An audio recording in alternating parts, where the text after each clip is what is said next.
Hello, I'm Kearstin Piper Brown, operatic soprano, and I have the great pleasure of helping our martial opera friends get to know Mark Shapiro a little bit better. Hello. Now, hello, I'm going to talk about you just a little bit. Now, Mark can conduct anybody and any instrument and make them sound absolutely gorgeous. So if you ever hear of him conducting a new cantata for cats, don't walk, run to get your ticket because it's going to be fabulous. Bar lines or none, there could be a change of meter or keys in the middle of the bar, and Mark will hold the ensemble together. I know this. Equally at home, leading orchestras, choirs, and operas from whichever time period, Mark has a tidy shelf of six ASCAP awards. How many North American conductors have that many? And was music director of the the Prince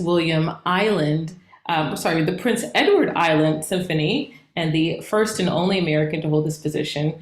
Marcus was recently honored with the title of Conductor Emeritus. He is the artistic director of Cantori New York and the Cecilia Chorus of New York, and conducts operas all over with superb pacing and great confidence, says Opera News all over the world. Congratulations on your new appointment as principal conductor of Martial Opera, Mark. Thank you, Kirsten.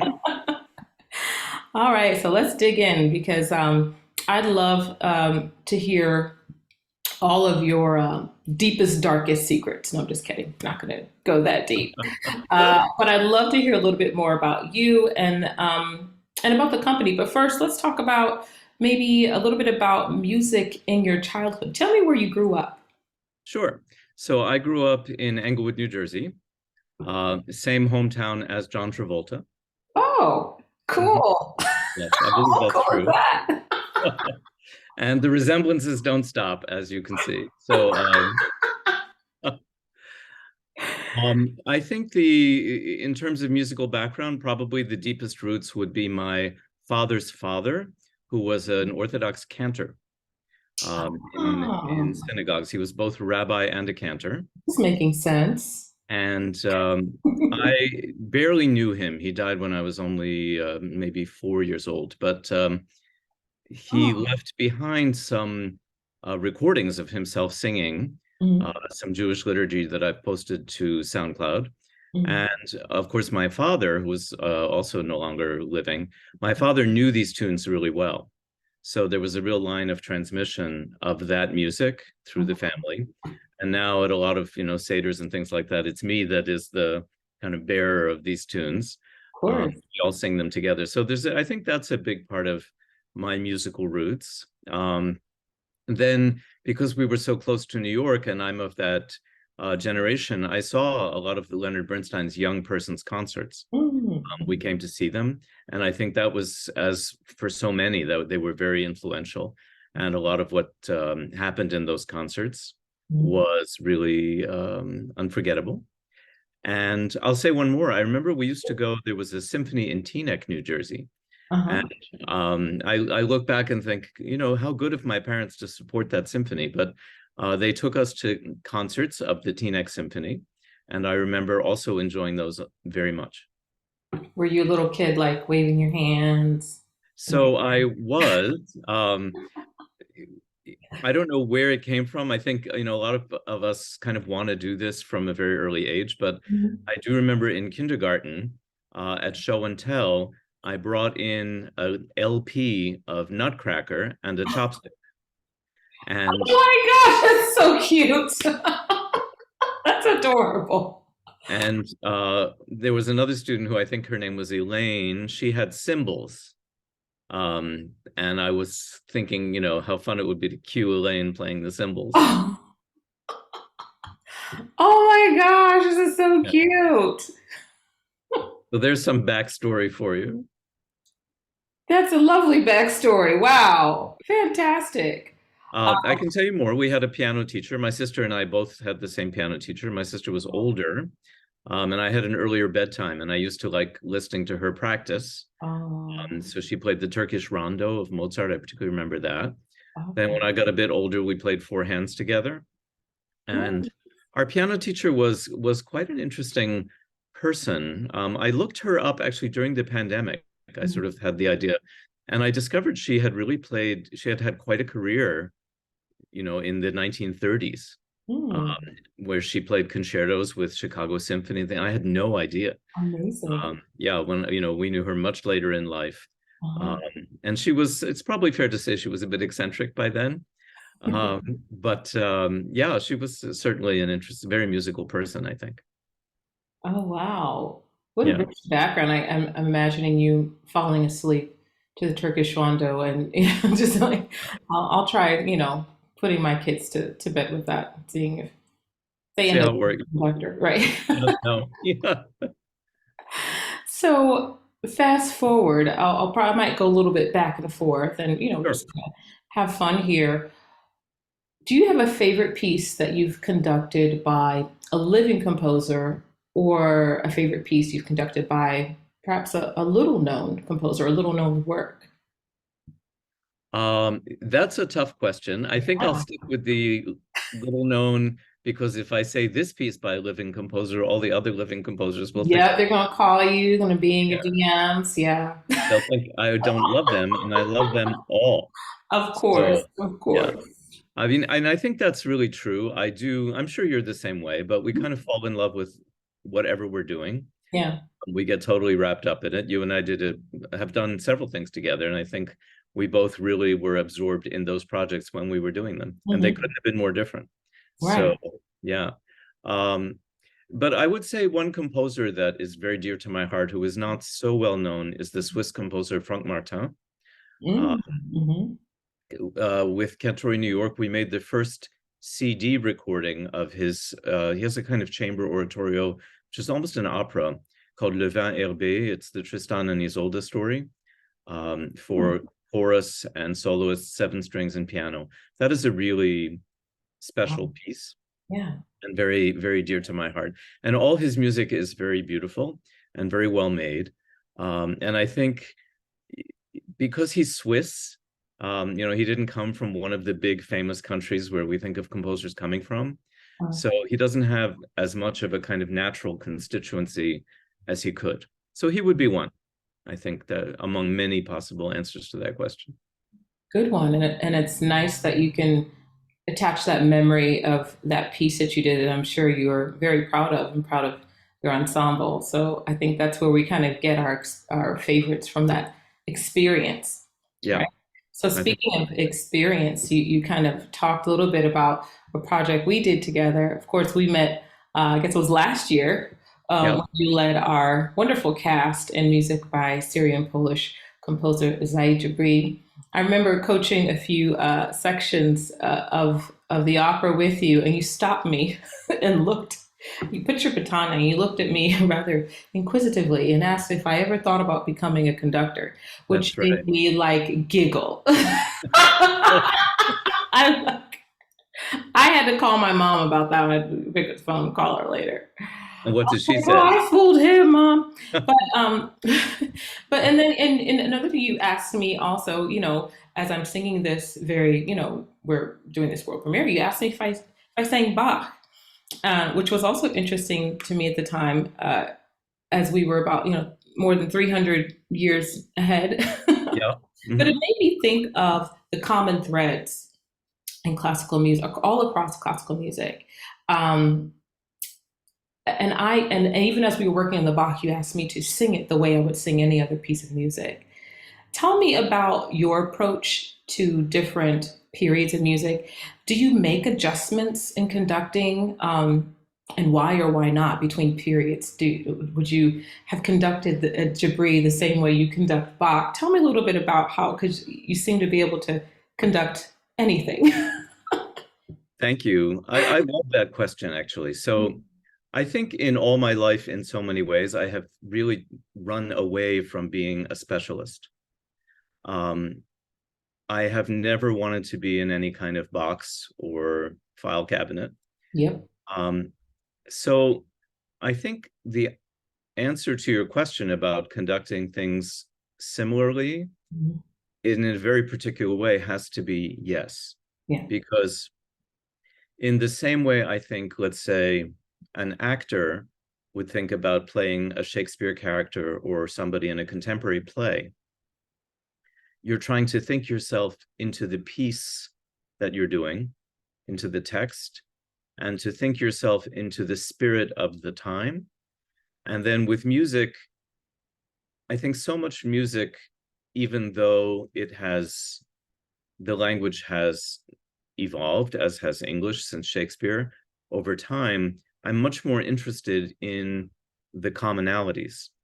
So I remember a Bach project where there was a lot of talk about kind of style and special things. And at one point I sort of said, well, this is a funeral cantata. And I think if we think about going to a funeral, we have done that. And we have some information that we can bring to the performance that is really powerful just from our own lives and from being human beings with experience.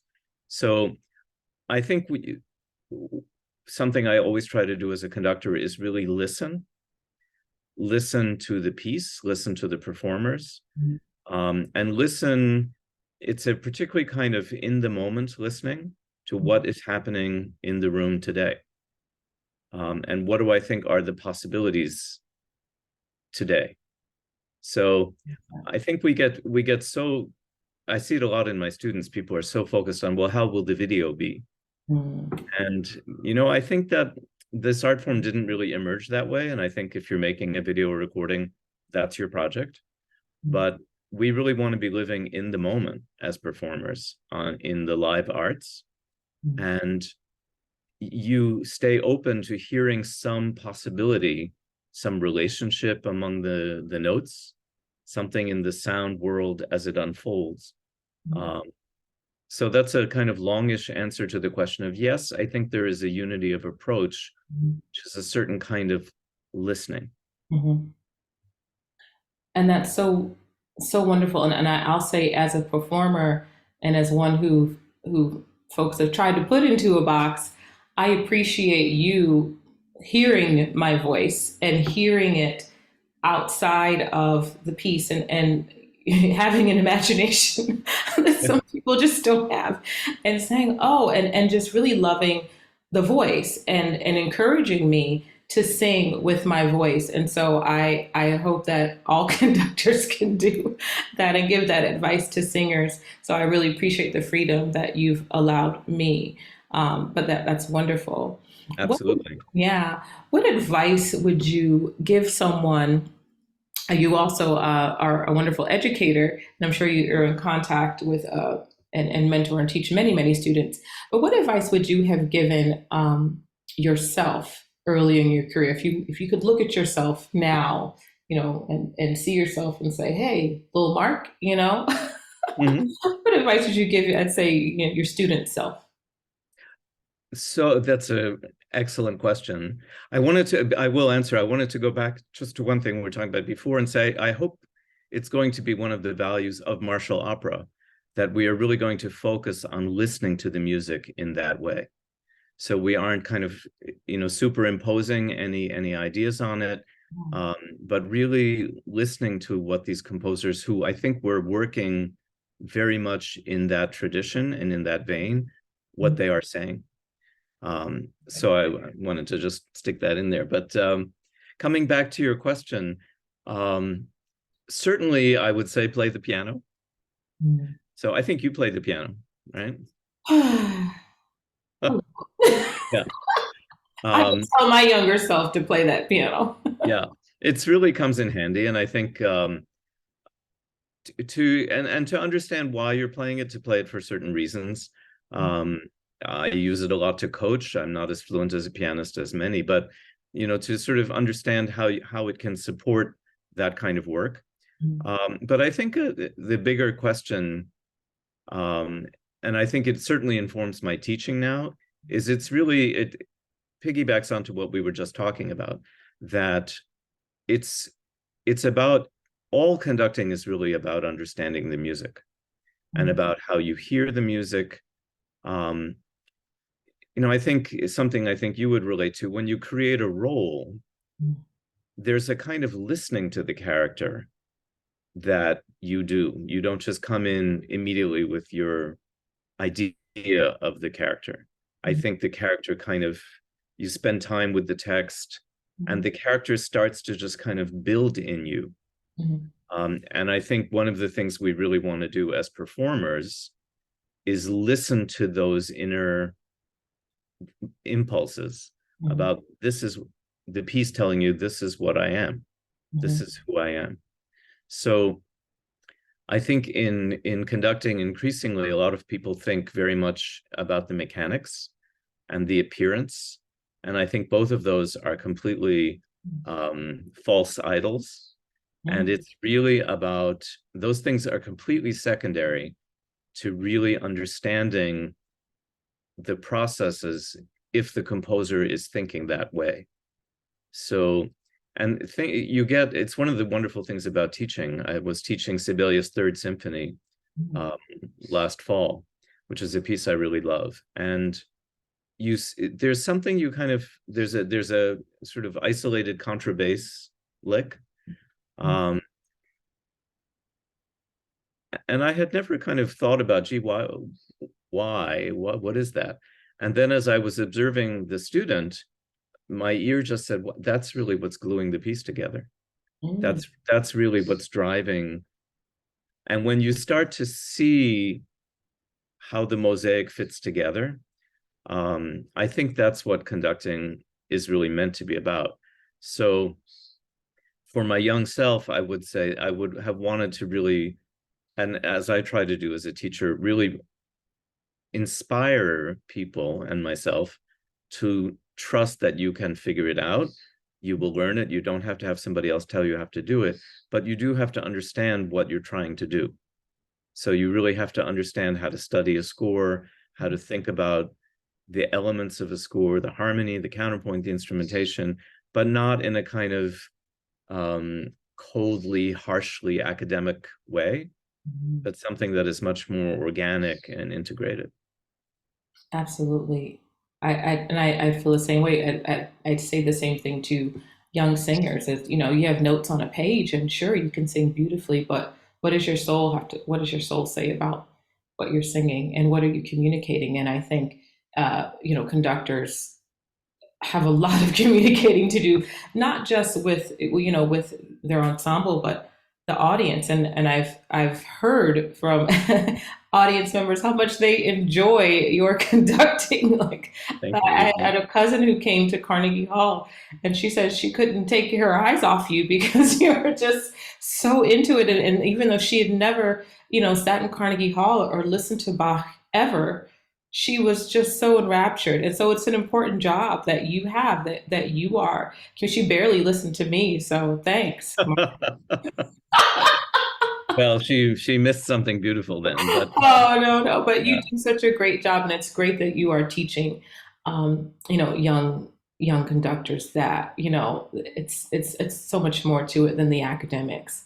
Well, if you teach, you know that you learn so much by teaching.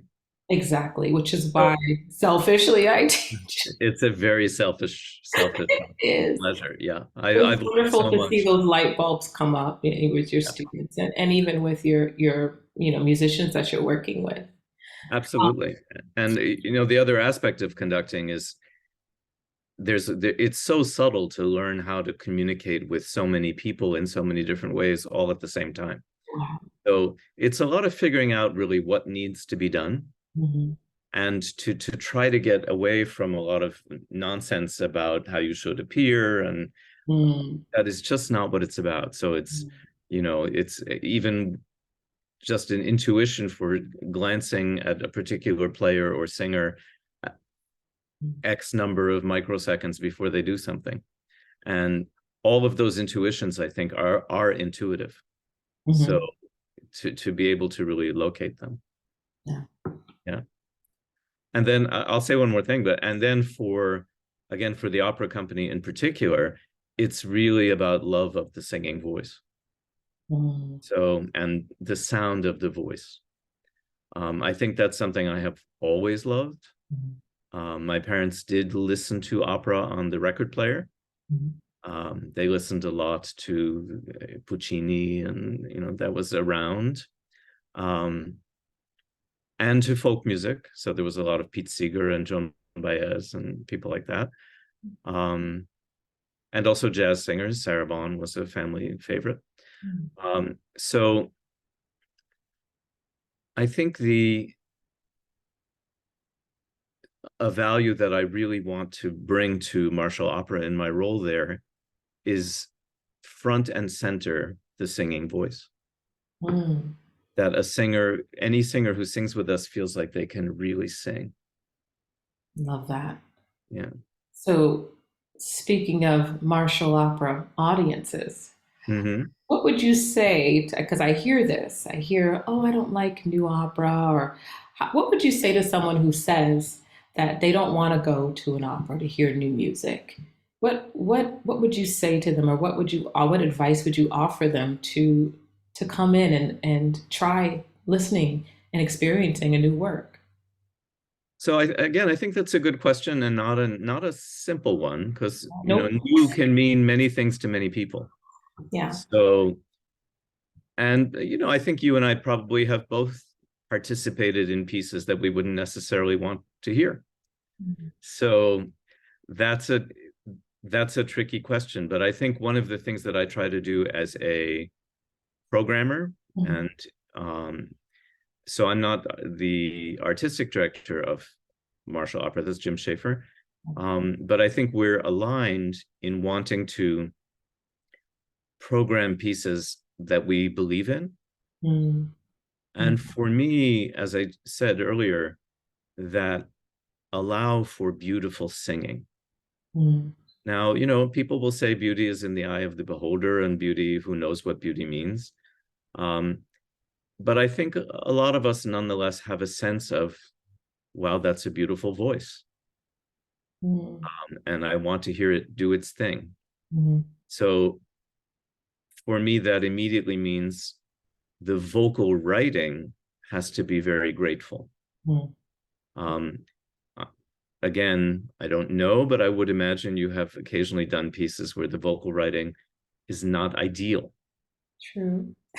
And um, to the extent that we can, I'm hoping in martial opera that the experience of listening to the music Mm, will be pleasurable, mhm, even if the, let's say, the harmonic idiom is less familiar, mm, that there will be something about the musical values that people who are responsive to musical values will really respond to. mhm. Why do you think now is the time for martial opera? Why martial opera and why now? It's a great question. Um, I think that Richard Marshall has really, who was um, such a significant figure in contemporary opera in New York City for so long, I think has been understandably thinking very much about his legacy and the kind of values that he had and wanted to put into place. Um, and I think just the right group of people came together at the right time to want to do this with Jim where he is in his process, and Richard Marshall where he is, and Jim Schaefer. I think he would probably admit he had sort of retired from another company and was feeling like, I don't think I'm done. So I think he really wanted to bring his own ability and imagination to a new project. And then the three of us had worked together in various contexts over the years, and I think we felt that this was a good fit all around. And what are you most looking forward to in the early days of martial opera? What are you most excited about? So I think the early days of the company are going to be a lot about discovery. Mm, I don't think the immediate focus is actually going to be on producing operas. mm, I think it's going to be projects like this one where there's this project is part of an oral history series of a lot of interviewing of composers and just really finding singers, finding composers. And I think part of the idea that is really good is I think when there is a good singer-composer chemistry, I think that is going to lead to interesting places. Oh, yeah. So I think the early days of martial opera are going to be about discovery of what already exists. So the company's mission, I think, will ultimately include new opera, but I think it's also a very key part of the mission to present operas that exist and from the mid 20th century and even before or just after, where there was so much great writing and so much of it is really just not talked about anymore. And there are a lot of really good pieces. So I think getting to know them, even as we've been talking about putting concert performances together of, recital kind of things, so many discoveries of, there are a lot of operas out there. Yeah. So that's exciting. Well, I'm excited for you all, and I can't wait to to see what you all do in this opera world. Where I say that all the time. That we hear about all these pieces, and we think they're new, but no, they're not. They were just kind of forgotten. Yeah. And so I think it's wonderful that you all are going to be very intentional about showcasing those lesser known works. And I want to ask you also, you know. Are you also upset that you didn't bet that Jim Schaefer wasn't actually going to retire? I should have bet money on it. I would be rich right now. I was like, Jim, you're not done. Come on, seriously? Yeah. No, you're I not. think he thought he should, and then it was clear to him, no, that's the wrong No, one. no, right? So I just I have wanted a, no. Go ahead. yeah, to say too, actually, I think these 2 points are related. Mhm. Um, of Jim getting back into harness and also the repertoire that we're interested in. I think there is a value that will be a core value for the company of not wasting or discarding talent. And in our world, which I think that it's complicated in opera, and I think in the, what do you do with the past when you want to create a present? Mhm. Um, but I think there's also something, let's call it environmental, ecological, where all these things are there. Mhm. You don't want them to stifle you, but you also don't want to waste them. Yeah. I think I think that was a big family belief actually, from particularly my father, of not wasting things. People who grew up in Depression era. My parents had the same toaster for 30 years. So I think in that value of saying that martial opera is aware that there are a lot of wonderful operas that exist, that shouldn't be wasted, Mhm. but that should be valued and used, um, even while I think we would be very supportive of all the new things that are being written. And then in a lighter vein, on the spirit of Jim Schaefer, his ability and energy should also not be wasted. So he's back to work. He is. He's not wasting any of his energy sitting around doing No, nothing. Well, that is right. and you're going to be quite busy too. You're not going to be wasting any of your energy either. No, there was an English poet named Stephen Spender, and some missionaries knocked on his door and said, "Are you saved?" And he said, "I don't want to be saved. I want to be spent."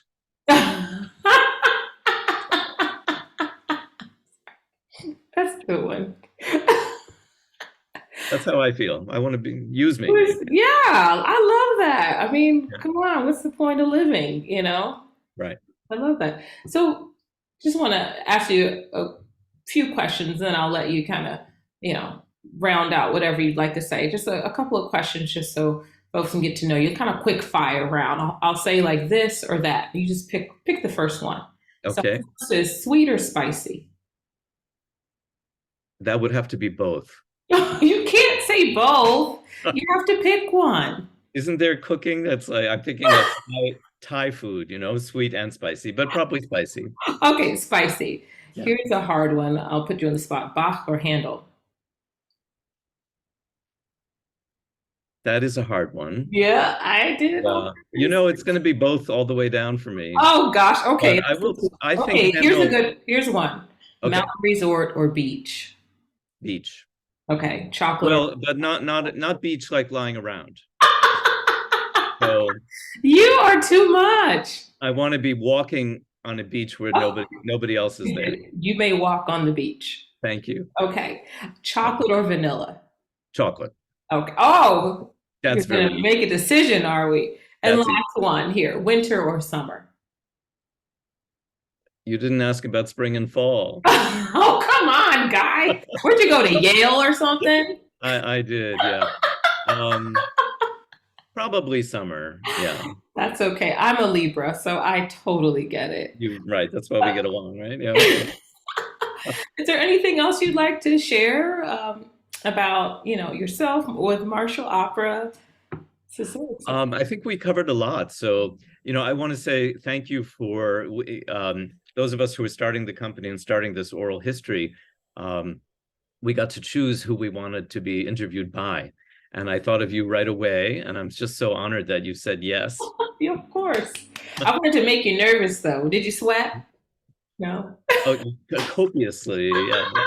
Well, I also know our viewers will not know that you have a background both in musicology and radio. Yes. So I know Yes, that I because can't decide what I want to do either. I can't pick this or that. yeah. Well, that's why conducting, right, Kearstin? Yes. Yeah, you never know. You never know. Yeah, I can You better totally scoot see that. over. No, I'm just kidding. Yeah, it's okay. Um, but yeah, I think it's going to be a very exciting project, and I'm very interested to see the composers who will be part of this oral history project. And I think we're going to make a lot of discoveries about the music, and there's really something that's going to come together. And I'm just thrilled to be on this journey. Well, thank you so much for asking me to chat with you. I'm sure our martial opera audiences will be just thrilled to hear a little bit about you and know that you love chocolate and can't decide between Bach and Handel and all the other wonderful things we spoke about. So, thank you so I'll much. say one thing about Bach and Handel. First of all, I think Bach could have written opera had he had the opportunity. And Absolutely. somebody asked him because I think the music is often very theatrical in that way. Having said that, Handel, amazing how he had a feel for the theater. That's So, true. yeah, Yeah. drama, All the drama. all the drama. On that note, thank you, Mark. And yeah, it's been a pleasure chatting with you. Thank you, Kearstin. I appreciate Okay. it. Mhm.